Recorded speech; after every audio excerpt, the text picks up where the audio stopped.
Hutan hujan tropis ini merupakan suatu bioma berupa hutan yang selalu basah atau lembab yang dapat ditemui di wilayah sekitar garis khatulistiwa. Nah, hutan ini terletak di garis ekuator sehingga memiliki temperatur yang hangat serta terpapar sinar matahari nyaris sepanjang tahun. Nah, pada hujan tropis ini ada membentuk 3 lapisan. Yang pertama, pohon-pohon yang sangat menjulang tinggi. Yang kedua, lapisan tajuk yang membentuk lapisan permada hijau. Yang ketiganya ialah lapisan tumbuhan bawah. Hutan hujan tropis ini juga mempunyai sinusia sebagai berikut. Nah, pada hutan hujan tropis ini ada 2. Yang pertama yaitu tumbuh-tumbuhan autotrof. Nah, kita tahu bahwa tumbuhan autotrof ini adalah tumbuhan yang bisa menghasilkan makanan sendiri dengan cara adalah melakukan fotosintesis, yang dimana kalau tumbuhan yang melakukan fotosintesis ini biasanya ditandai dengan ciri adalah dia memiliki klorofil pada daunnya. Ketika berklorofil ini juga tumbuhan autotrof ini juga memerlukan bantuan dari cahaya matahari. Yang kedua adalah tumbuhan heterotrof. Nah, kita tahu juga kalau yang namanya heterotrof tadi ini berarti tumbuhan tersebut tidak bisa memproduksi makanan sendiri dan memerlukan makhluk hidup lain sebagai sumber makanannya. Nah, yang untuk tumbuhan-tumbuhan autotrof ini ada beberapa bagian. Yang pertamanya itu tumbuhan-tumbuhan yang secara mekanis berdiri sendiri. Yang pertama ada pepohonan dan bunga. Yang pada pernah ini adalah contohnya rosemary. Yang pada tumbuhan-tumbuhan yang tidak dapat berdiri sendiri yaitu liana. Contoh tumbuhannya adalah anggur. Yang untuk spangle ini adalah ficus sp. Dan epifit dan semi parasit yaitunya tumbuhan anggrek. Nah, sedangkan pada tumbuhan heterotrof tadi ada 2 bagian. Yang pertamanya saprofit. Nah, tumbuhan saprofit ini adalah organisme hidup yang makan dari bahan organik yang sudah mati atau membusuk. Contohnya yang kami tampilkan itu saprofit jamur. Yang kedua ada parasit. Parasit ini adalah organisme hidup yang benar-benar yaitu menyerap atau memanfaatkan tanaman lain untuk kebutuhan dirinya sendiri sehingga menimbulkan kerugian pada tanaman lain. Contohnya adalah fungsia. Nah, kita masuk ke judul selanjutnya yaitu hutan dataran rendah. Hutan dataran rendah ini mempunyai tajuk yang berlapis, terdapat banyak strata serta suatu ekosistem klimaks vegetasi yang mempunyai diversitas atau keanekaragaman yang tinggi, yang memiliki keanekaragaman yang tinggi dan kompleks serta menarik. Nah, untuk ciri-ciri hutan dataran rendah ini ada 4 bagian. Yang pertama, pada hutan dataran rendah ini memiliki curah hujan sekitar 2.500 sampai 3.000 mm per tahun dan suhu rata-ratanya adalah 26 derajat Celcius. Yang kedua, kawasan hutan dataran rendah memiliki tanah yang relatif subur. Yang ketiga, lahan seluas 1 hektar di hutan dataran rendah dapat dihuni 100 hingga 200 jenis tumbuhan. Yang keempat, adanya pohon yang banyak dan lebat dan pohon-pohon berbadan besar. Nah, berbadan besar ini maksudnya ialah pohon-pohon yang punya akar-akar yang besar sehingga kalau kita lihat pohon itu tuh kayak tampak besar karena apa? Karena akar-akar itu kayak sampai menjalar ke tanah gitu. Akar-akar yang besar itu maksud dari berbadan besar tadi. Next. Komposisi hutan dataran rendah. Di sini kami tampilkan yaitu ada 3. Yang pertama, pada hutan dataran rendah ini memiliki keunikan vegetasi yaitu pada daun pohonnya itu struktur daunnya itu meruncing.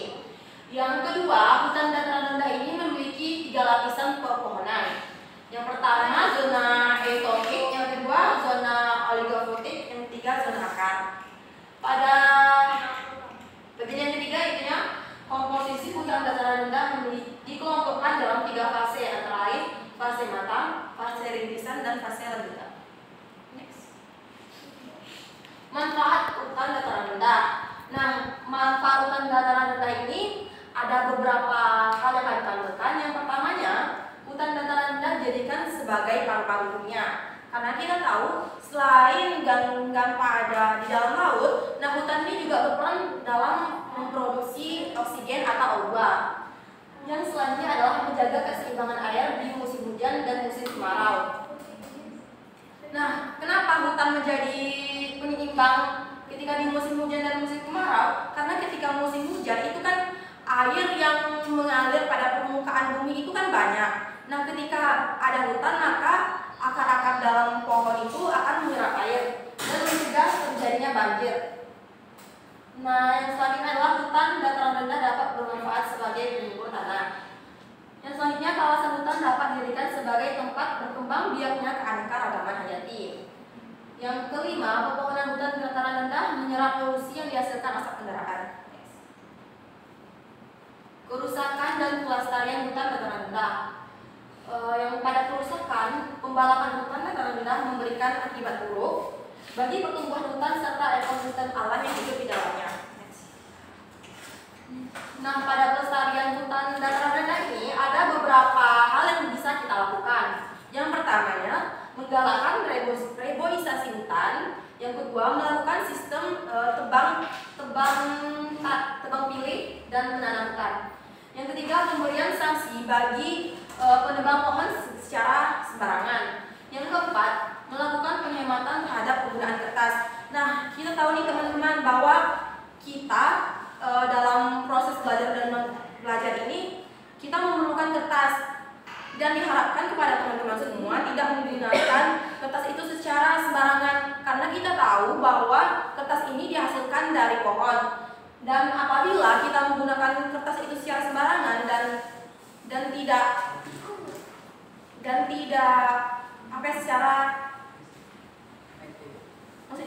efektif gitu, akan ada banyak lagi pohon-pohon yang dikorbankan.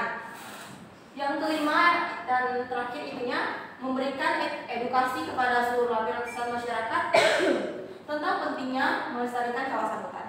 Next. Materi selanjutnya ialah hutan dataran rendah lainnya. Yang pertama, hutan karangas. Hutan karangas berasal dari kata iban yang artinya daya, adalah lahan yang sudah dihutankan dan tidak subur lagi. Yang kedua adalah vegetasi padang. Vegetasi padang merupakan ekosistem yang miskin zat haranya dan dianggap sebagai hutan karangas yang menurun mutunya akibat kebakaran. Yang ketiga adalah hutan bulian. Hutan bulian merupakan hutan yang didominasi oleh tumbuhan bulian dan mempunyai keanekaragaman yang sangat rendah. Nah, teman-teman, hutan bulian ini salah satu tempat yang kita ketahui kalau hutan bulian ini ada di Provinsi Jambi pada Muaro Bulian. Nah, di hutan bulian ini kita bisa temukan di Jambi, yaitu di Muaro Bulian. Yang keempat adalah hutan batu kapur. Hutan batu kapur mempunyai pandangan yang spesifik yang disebut dengan horst. Yang kelima adalah buah.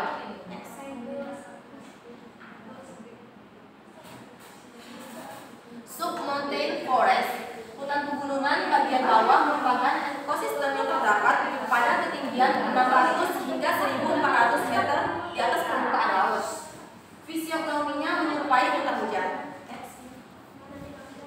Nah, adapun ciri-ciri dan komposisi sub-mountain forest, yang pertamanya adalah hutan yang terdapat antara zona dataran rendah dan pegunungan.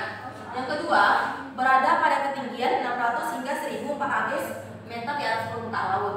Yang ketiga ialah kaya akan komposisi spesies dan endemismenya sekitar 50%. Yang selanjutnya adalah contoh hutannya adalah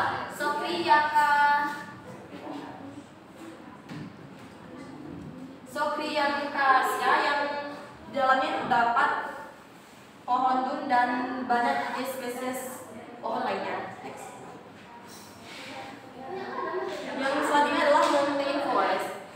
Mountain forest atau hutan pegunungan merupakan ekosistem yang sering ditemukan di dataran tinggi dan biasanya berada di atas 1000 meter di atas permukaan laut.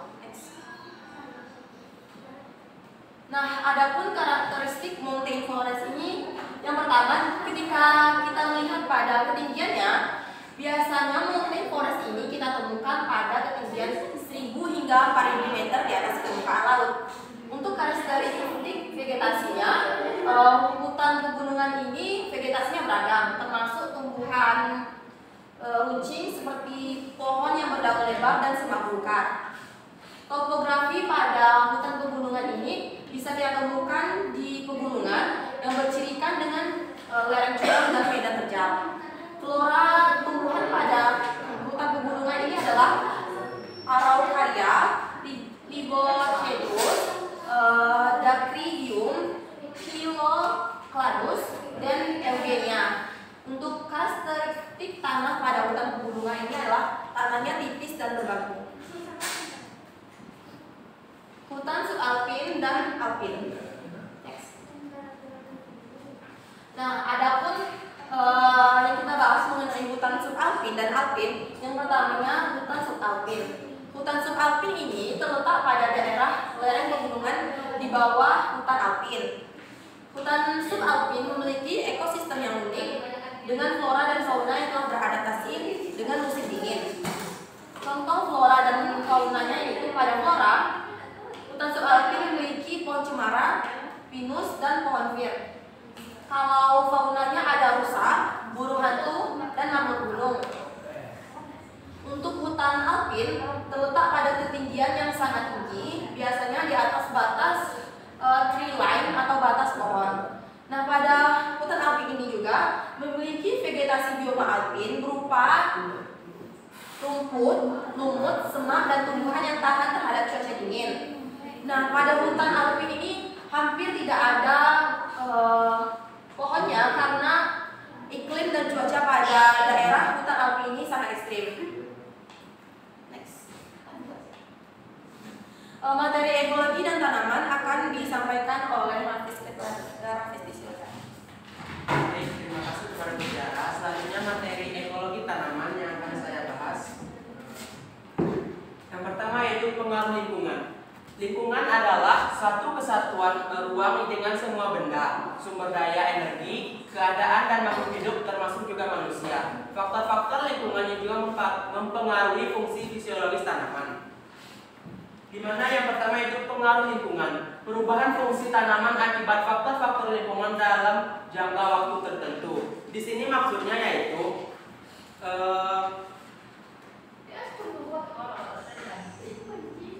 contohnya itu pada vegetasi hutan bakau, di mana hutan bakau ini tumbuh pada daerah pantai yang berlumpur, dan hutan bakau mempunyai akar papan, di mana fungsinya itu terkandung makna bahwa tumbuhan juga dapat menyesuaikan diri dengan lingkungannya, di mana bakau mempunyai akar yang digunakan untuk bernapas. Berarti dengan pengaruh lingkungan tersebut, tumbuhan juga menyesuaikan dengan cocok atau tidak cocoknya hidup dengan berdampingan dengan lingkungan. Yang kedua yaitu fotoperiodisme. Fotoperiodisme adalah respon tumbuhan terhadap lamanya penyinaran atau panjang pendeknya hari yang dapat merangsang pembungaan. Fotoperiodisme berdasarkan efek fotoperiodik, tanaman dikategorikan menjadi 3 kelas utama. Yang pertama yaitu tanaman hari panjang, di mana tumbuhan yang berbunga saat periode gelap lebih pendek daripada periode kritis. Untuk pembungaannya contohnya yaitu bayam, lobak, dan selada. Yang kedua itu tanaman hari pendek, di mana tanaman yang pembungaannya saat periode gelap lebih panjang daripada periode kritis. Untuk pembungaan contohnya yaitu padi, tebu, dan kopi. Yang ketiga yaitu tanaman hari netral. Tanaman hari netral mengalami pembungaan secara mandiri atau panjang, penyiraman tidak mempengaruhi proses pembungaan, contohnya bunga asoka atau Isora sp. Yang selanjutnya faktor yang mempengaruhinya itu kebutuhan air terhadap tanaman. Yang pertama yaitu mempengaruhi struktur tumbuhan, yang kedua sebagai penunjang, yang ketiga sebagai alat pengangkut, dan yang keempat sebagai pendingin. Kekurangan air pada tanaman yang disebabkan oleh satu, kekurangannya persediaan air pada daerah perakaran. Yang kedua, berlebihnya kebutuhan air oleh daun karena laju evapotranspirasi, di mana evapotranspirasi adalah penguapan air total melalui tumbuhan ke permukaan air atau tanah. Dan selanjutnya transpirasi yaitu penguapan air melalui tumbuh-tumbuhan, tubuh makhluk hidup dan lainnya. Faktor yang selanjutnya itu hubungan sesama tanaman. Faktor yang mempengaruhi atau yang menyebabkan terjadinya hubungan antara tanaman yaitu pertama alelospoli, di mana kompetensi yang disebabkan kekurangan sumber energi atau sumber daya lainnya. Yang kedua itu alelopati, di mana tumbuhan tertentu baik yang masih hidup atau sudah mati menghasilkan senyawa kimia yang dapat mempengaruhi tumbuhan lain. Yang ketiga yaitu adanya pengaruh fisik maupun biologis terhadap lingkungan. Di sini materi selanjutnya alelopati. Alelopati berasal dari bahasa Yunani yaitu alelon yang berarti satu sama lain dan patos yang berarti menderita. Di mana alelopati sebagai suatu organisme yang memproduksi dan mengeluarkan suatu senyawa biomolekul yang dapat merangsang perkembangan dan pertumbuhan organisme lain yang ada di sekitarnya.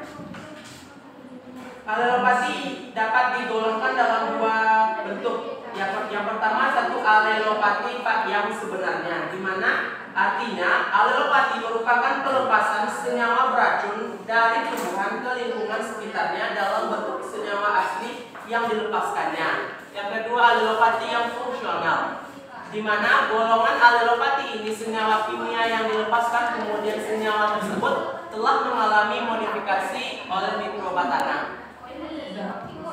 Beberapa senyawa alelopati yang pertama itu beberapa senyawa yang diidentifikasi sebagai alelopati yang terdiri atas flavonoid, tanin, fenolat, asam terulat, kumarin, terpenoid, steroid dan derivatnya. Yang bagian B, penyusun senyawa alelopati terdiri dari senyawa terpenoid yang terbagi dalam beberapa kelompok seperti 1,8 sinoele, terus komfor, afin, 8 pinen,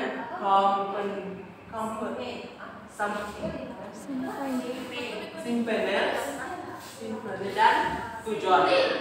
Yang selanjutnya senyawa alelopati kebanyakan dikandung pada jaringan tanaman seperti akar, ubi, rizom, batang, daun, bunga, buah dan biji yang dikeluarkan tanaman melalui cara penguapan, eksudasi akar, hasil dari lindihan dan pelapukan sisa-sisa tanaman. Dan selanjutnya materi terakhir yaitu senyawa alelopati juga dapat berpengaruh terhadap beberapa hal sebagai berikut. Yang pertama sebagai penyerapan zat hara, yang kedua menghambat pembelahan sel, yang ketiga menghambat pertumbuhan, yang keempat menghambat aktivitas fotosintesis, yang kelima mempengaruhi respirasi, yang keenam mempengaruhi sintesis protein, yang ketujuh mempengaruhi ketegangan membran, yang kedelapan yaitu menghambat aktivitas enzim, yang kesembilan mempengaruhi suksesi tumbuhan, yang kesepuluh menghambat fiksasi protein nitrifikasi, dan yang ke-11 menghambat pola penyebaran tumbuhan, dan yang terakhir yaitu menghambat pembusukan biji dan perkecambahan. Sekian materi dari saya